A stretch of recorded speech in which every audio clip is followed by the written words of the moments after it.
just as a word of encouragement from the automation agency, just go through whatever you're working on.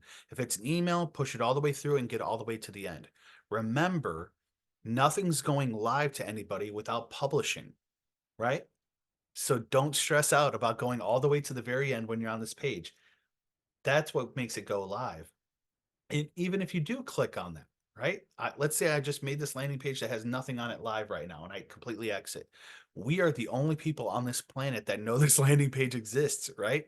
And nobody has the URL. So nobody's going to interact with that landing page at that time. So don't feel stressed, okay? Now, on the last page of your landing pages, this is going to give you your URL.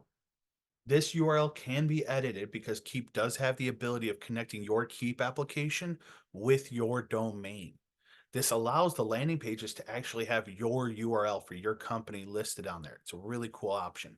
It is not the easiest thing to do, just being real with y'all. It is really, really cool. It does offer a really good ability. We can't encourage it enough. The only thing about it is that it's a little difficult to set up. Um, for everybody here should have went through the process of setting up DKIM with their coach, right? And getting the DKIM connected with their domain. With the domain side, it's a similar function, but there's some like subdomain pages that need to be created and things like that. So it's a little bit more complicated. If you're interested in learning more, let me and Val know. We can send you the Keap help article on this that kind of goes over it.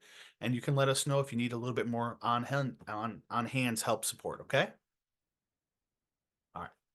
Moving on from that one, it also gives you the embeddable iframe for the JavaScript here. This is another cool way of connecting landing pages with your domain. Let's say Dwight doesn't want to mess with all that domain connecting stuff, right? But he still wants this landing page to have his domain on it. What Dwight could do is he could go to his web page, his website builder, create a brand new web page, not add it into like the navigation, right? So like for example, we would go here to automation agency and we would add a new web page, but we wouldn't make it underneath one of our top ones here. It would be a hidden page. On that hidden page, we would copy this code and embed it onto that website page.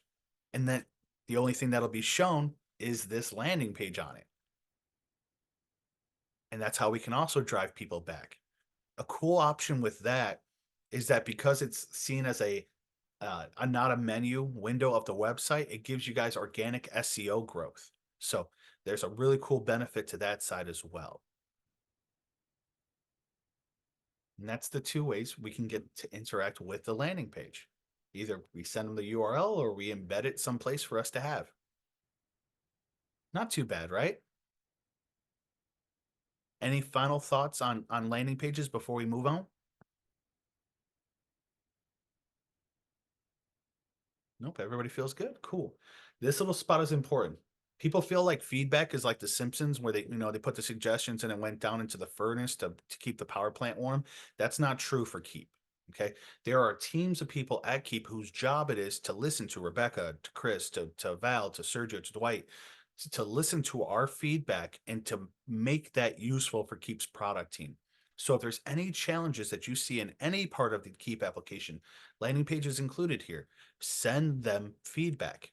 Let them know that whatever it is needs to improve, needs to change in whatever capacity.